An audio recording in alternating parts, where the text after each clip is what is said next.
అందరికీ నమస్తే అండి. ఇటీవల జూలై 6-7 తేదీల్లో బ్రిక్స్ సదస్సు జరిగింది. ఈ సదస్సు సందర్భంగా అక్కడ కొన్ని ఆర్థిక వ్యవహారాలు, లావాదేవీలకు సంబంధించిన వ్యవహారాలు చర్చకు వచ్చాయి. ఈ చర్చ అమెరికన్ డాలర్కి ప్రత్యామ్నాయంగా జరిగింది. సో మనం ఇంకా డాలర్తోనే లావాదేవీలు జరిపించాలా, ఇంకా ఆల్టర్నేటివ్ చూడలేమా, ప్రపంచవ్యాప్తంగా ఆర్థిక వ్యవస్థను డాలర్కి ఆల్టర్నేటివ్గా నడిపించలేమా అనే చర్చకు వస్తూ, నిజానికి బ్రిక్స్లో భాగంగా ఉన్న దేశాలు ఎప్పటి నుంచో వాళ్ళ స్థానిక కరెన్సీలోనే లావాదేవీలు నడిపిస్తున్నాయి.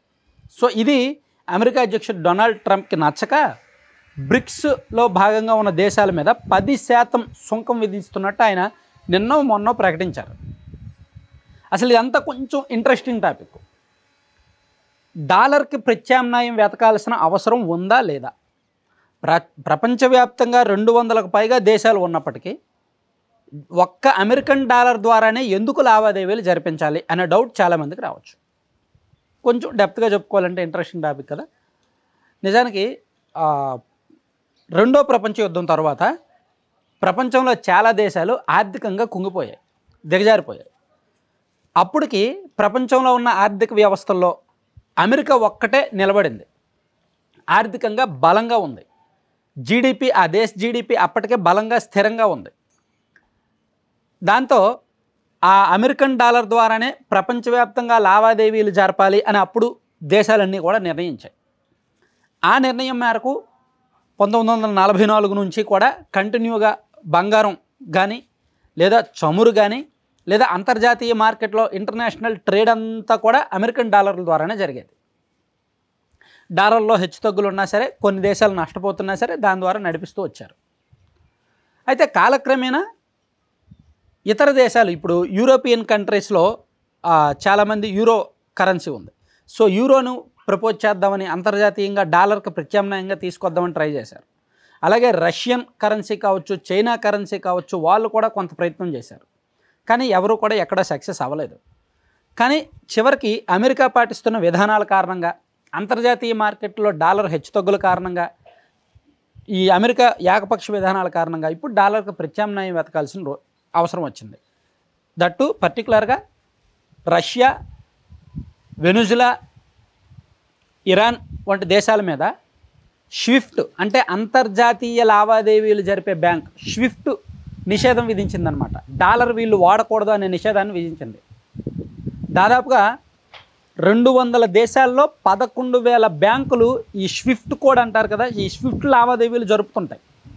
ఈ స్విఫ్ట్ లావాదేవీలని ఈ 3 దేశాలు కూడా చేయకూడదు, అసలు డాలర్కి వీళ్ళకి సంబంధం లేదు అని అమెరికా తీవ్ర ఒత్తిడి తీసుకురావడంతో స్విఫ్ట్ ఈ 3 దేశాలని నిషేధించింది. దాంతో ఈ 3 దేశాలు ఇతర ఏ దేశాలతో ఒప్పందం చేసుకున్నా సరే వాళ్ళ స్థానిక కరెన్సీ మీదనే ఉంటుంది. ఉదాహరణకు చైనాకు, రష్యాకు మధ్య 90% వాణిజ్యం రూబుల్ లేదా యువాన్లోనే జరుగుద్ది. అలాగే రష్యాకి మనకి మధ్య జరిగే లావాదేవీల్లో కూడా మ్యాక్సిమం రూపాయలు లేదా దిర్హం దాని ద్వారానే జరుగుతుంటుంది అనమాట. చమురు కొనుగోలు ఇదంతా కూడా. చివరికి పెట్రో డాలర్ ఒప్పందం కూడా సౌదీ అరేబియా కూడా డాలర్ కాకుండా ఇతర ప్రత్యామ్నాయ మార్గాలనే అన్వేషిస్తోంది. అందుకే డాలర్కి ప్రత్యామ్నాయంగా ఇప్పుడు చూస్తున్నారు. మొత్తం ప్రపంచంలో చాలా దేశాలు చూస్తున్నాయి. సో ఇక్కడ మనం డాలర్ గురించి ఇంకొంచెం డీటెయిల్డ్గా చెప్పుకోవాలంటే, బ్రెట్టన్ వుడ్స్ ఒప్పందం అని 1944లో ఒక ఒప్పందం జరిగింది. సో దాని ప్రకారం ప్రపంచంలో ఉన్న 44 దేశాలు అంతర్జాతీయంగా బంగారు ధరలను డాలర్ విలువకు జత చేశారు. 1 ఔన్స్ బంగారం ధర $1కు సమానం అని నిర్ణయించారు. అప్పటి నుంచి ప్రపంచవ్యాప్తంగా మొత్తం కూడా డాలర్, ఆ తర్వాత చమురు కూడా డాలర్తోనే లెక్కించడం మొదలుపెట్టారు. 1970లో అమెరికా అధ్యక్షుడు రిచర్డ్ నిక్సన్ ఈ బంగారు ధరకు జత చేయడాన్ని రద్దు చేసినప్పటికీ అప్పటికే డాలర్ నిల్వలు అన్ని దేశాల్లో ఎక్కువ ఉన్న కారణంగా దాన్ని ప్రోత్సహిస్తూ వచ్చారనమాట. దీన్ని ఎక్కువ వాడడానికి కారణం ఏంటంటే, ఫస్ట్ స్థిరత్వం మరియు విశ్వసనీయత. అంటే అమెరికన్ డాలర్ నిలకడగా ఉంటుంది, మరీ బాగా పెరగడం లేదా బాగా తగ్గడం ఏమీ ఉండదు, నిలకడ మరియు విశ్వసనీయత ఉంటుంది.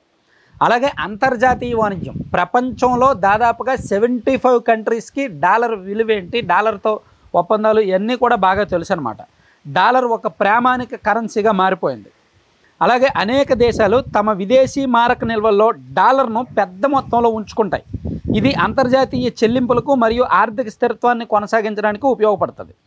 డాలర్లకు డిమాండ్ పెరిగినప్పుడు రూపాయి వంటి ఇతర కరెన్సీల విలువ తగ్గుతూ ఉంటుందన్నమాట. అలాగే విదేశీ పెట్టుబడులను ఆకర్షించడానికి కూడా డాలర్ ఒక కీలకమైన పాత్ర పోషిస్తోంది.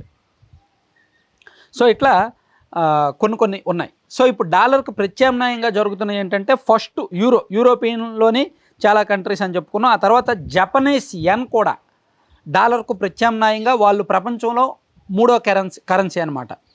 మూడో అతిపెద్ద కరెన్సీ అనుకోవచ్చు. అతిపెద్ద ఆర్థిక వ్యవస్థ జపాన్ కాబట్టి వాళ్ళు కూడా అంతర్జాతీయ వాణిజ్యంలో పెట్టుబడుల్లో గణనీయమైన పాత్ర పోషిస్తున్నారు కాబట్టి ఆర్థిక సంక్షోభాలను కూడా తట్టుకుంటుంది కాబట్టి జపాన్ యెన్ కూడా వాళ్ళు ప్రోత్సహిస్తున్నారు. అలాగే British pound, United Kingdom currency అయిన పౌండ్ను కూడా చారిత్రాత్మక ముఖ్యమైన అంతర్జాతీయ currency.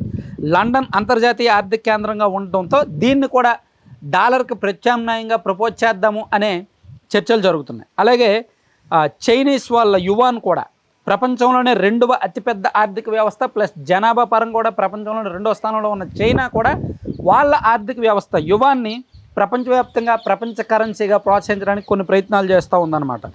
Belt and road initiative వంటి ప్రాజెక్టుల్లో యువాన్ వినియోగాన్ని తీసుకొచ్చారు. అయితే ఓవరాల్గా బ్రిక్స్లో ఉన్న దేశాలు రష్యా, ఇండియా కావచ్చు, అండ్ రష్యా, చైనా కావచ్చు, అండ్ ఇతర దేశాలతో కూడా ఈ దేశాలు మాత్రం వాళ్ళ కరెన్సీ ద్వారానే లావాదేవీలు జరపడం అమెరికాకు నచ్చట్లేదు కాబట్టి అమెరికా ఈ దేశాల మీద సుంకం విధించడం ఒకటో కారణం అయితే, రష్యా, ఇరాన్, వెనుజులా వంటి దేశాలకు డాలర్ వినియోగించకుండా నిషేధం విధించిన కారణంగా వాళ్ళు స్థానిక కరెన్సీతో బిజినెస్ చేస్తుండడం రెండో కారణం అయితే, ఇతర దేశాల కరెన్సీని ప్రమోట్ చేయాలి, డాలర్ కొన్ని దశాబ్దాల నుంచి ఉండిపోయింది అని ఇతర దేశాలన్నీ కూడా భావిస్తుండడం కూడా మరో కారణంగా కనిపిస్తుంది. ఇలా అనేక కారణాల నుంచి గత కొన్ని సంవత్సరాలుగా డాలర్కు ప్రత్యామ్నాయం వెతుకుతూ వస్తున్నారు. ఇప్పుడు మన ఇండియన్ రూపీ $1తో పోలిస్తే మనది 85.5 సుమారుగా ఈరోజు చూస్తే ₹85.60 అనుకుంటా ఈరోజు ఉన్న వాల్యూ, ₹85.80.